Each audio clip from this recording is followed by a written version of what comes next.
Hello, friends, and I mean that sincerely. Dearly, clearly, sincerely, friends. Hello. I'm relegated to the other side of the room today where the shelves are not so elaborate, not so full, not so many, not so expensive, but plenty cool if you're this guy. Some of the stuff here I really dig.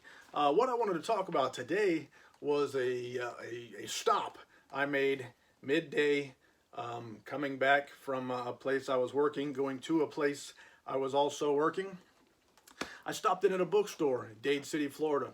This is a bookstore that I'd heard about, but I never bothered to go to. The reason why? Is that what you're asking? I never went there because the name of the bookstore is Lighthouse Books. And the bookstore's in what looks like an old church. Maybe it's a new church. I don't know. Looks like a church. And it's on, the entrance is on a street called Church Street, I think. I think it was called Church Street. So I thought it was a Christian bookstore, and I got no problems with Christian bookstores, nothing against them. But as far as Christian books go, when I think of Christian books, I think of the Holy Bible. And I've already read that book. I've got that book. So I wasn't shopping for a new version of the same book in this case. But somehow today, being nosy, snooping around, I noticed that this Lighthouse bookstore is a real bookstore. It's not just a church's bookstore. So I made the opportunity and I stopped in, and thank God I did. It was a I would say a good haul. If buying books can be equated to pulling things, it was a good haul. I hauled a heavy bag out of there. I told the guy that I had bought more than I anticipated, but the word giddy comes to mind when I think of how things went. So Lighthouse Books, Dade City did me good. And let's see what I got. I got a big bag. And first of all, let's start at the end. After I made my purchase, the proprietor of Lighthouse Books gave me all these bucks, which he says when I come back in again, each buck gives me a buck's worth of credit on books that I buy. Bucks for books that I buy. So he ensured that I'll be going back again because I got 10 bucks for books, and I like bucks. So going back again, and that was a neat little gimmick. I don't remember how it all plays out, but somehow I got 10 of them. Let's see what else I got, the things that I actually had to buy. The first thing that I got is Masks for a anthology, and over there on the shelves I have Masks. It's a hardcover with some cool stories in it from some cool authors. But Masks 4 is, it's got no dust jacket. It's got some cool silver artwork on it and slightly embossed, shiny, looks neat on the shelf, I think. Comes in a slip case. Masques 4 is limited. 750 copies have been boxed and signed by most contributors. This is number 661. And the real reason I wanted this is because it is contributed to by and signed by one of my very favorite authors, F. Paul Wilson. Hey, Effie, if you're out there, thanks for hooking me up, man. And he signed it on the second page with his very consistent yet impossible to read signature. But it's also signed by quite a few authors, some that you may recognize if you can actually read them. There's a signature page on Masques 4. Masks. Must be Italian. Christmas time, so it must be Italian, right? Fragile. So a couple pages worth of signatures. I'm going to skip on ahead to the talk. Capital T, capital O, capital C. The table of contents, which I guess is the stories that are in the anthology. So the introduction is written by J.N. Williamson, and it includes stories from and titled thusly, I won't say them all, but I'll say a few. The Pack by Chet Williamson. The Coming of Night, The Passing of Day by Ed Gorman. Please Don't Hurt Me by F. Paul Wilson. Let's see what else we've got in there. Untitled Still Life with Infinity Perspective by Rex Miller. A couple more. The Heart of Helen Day, Graham Masterton. What else do we have? What else do we have? See if anything rings any bells. My Private Memoirs of the Hoffer Stigmata Pandemic by Dan Simmons. So there's Masks 4. And I paid for this book, honestly, about what it's worth. I've seen it on the internets before at this price, but since I saw it in person, I went ahead and bought it. And anyway, it looks cool. It's going on the shelves in the anthology collection up across the top up there. The second book in my book haul today was one that you've probably heard of. I think it sounds familiar to me, but it's a Easton Press copy of Fellowship of the Ring by J.R.R. Tolkien. Ever heard of such a thing? Anyway, this one was priced well below what I think it's worth, which was what it was exciting. Comes with a map, comes with the unlabeled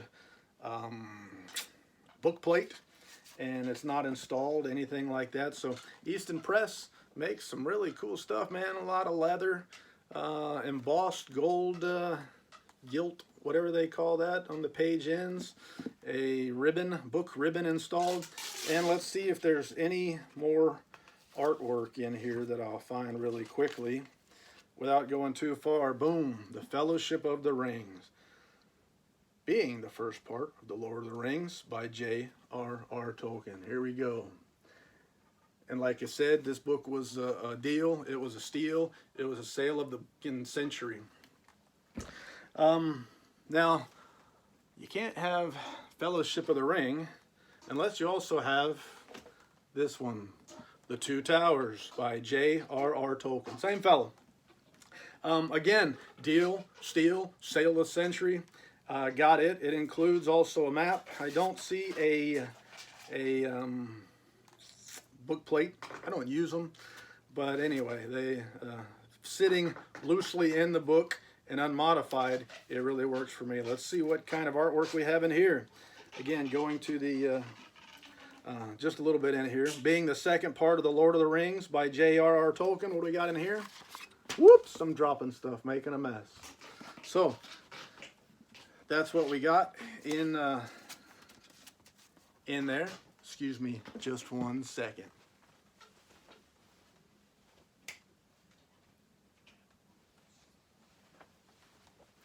All right, now moving on to book haul. Again, a third book. Wow, they kind of look similar, don't they? The Return of the King. And again, what a deal, what a steal, what a sale of the century. And this is a series of books that is very popular, naturally. Made hit movies that were phenomenal. But long before that, required reading for many folks. And I really like this picture included here. Man, it looks nice. But they're books that tend to be, I just never bothered to spring for them. They go for a little bit more than what they're worth to me. But my good friends at Lighthouse Books had them at a price that I could not pass up. So thank you, folks. There's that addition. Let's see what else we got. Easton Press, they had a bunch of Easton Press things, and this is one that I was looking for.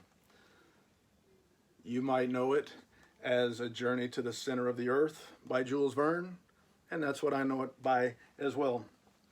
One more again. Easton Press is very consistent. Their books look very similar. Man, I love the ribbed spines. They just look so old, so fancy, and something that a rich guy might have on his shelf. When I meet one of them, I'll ask them. This one comes with a little insert, notes from the archives about our story.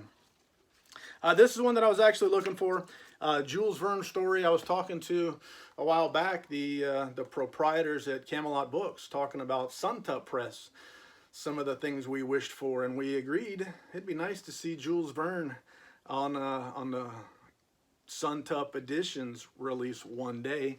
And here's probably the Jules Verne book that I would choose if I was the guy who chose things. And the last book, another Easton Press edition. This one of my very favorite authors of all time, H.G. Wells, The Invisible Man. And this one is a big one. Big. It wouldn't fit on the regular old shelf how tall it is. It's a big, tall book.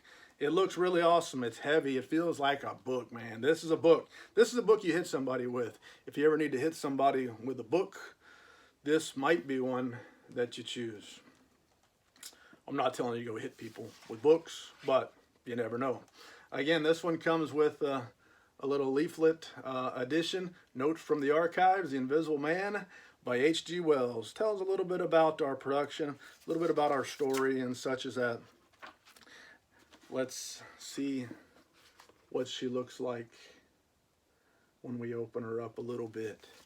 And I'm a big fan of H.G. Wells' work. The kid's got donkeys. I don't know if you can hear them, but I hear them. Big fan of H.G. Wells' work, and The Invisible Man being one of his most famous, one of his best, and excellent. I've already had the set. Now I've got the complete set. I've also got the Suntup editions, H.G. Wells and Heritage. I've got some of them. I've got a variety of them. So this is one that I was looking for as well. And for the grand finale, I was told in the bottom of my bag are all sorts of coupons and things like that for local businesses in Dade City, Florida. So now the kids have some assignments to do. Organize the coupons for local Dade City businesses. Anyway, that was my haul for today. A heavy haul. I had to haul it, pull it like a horse, and very excited because not only did I get some awesome books, but the price was where I like it. And that's what I'm looking for. Deals, steals, sales of the century. So as the man once said, I stole a Winnebago. C'est la vie. Baby, I'm out.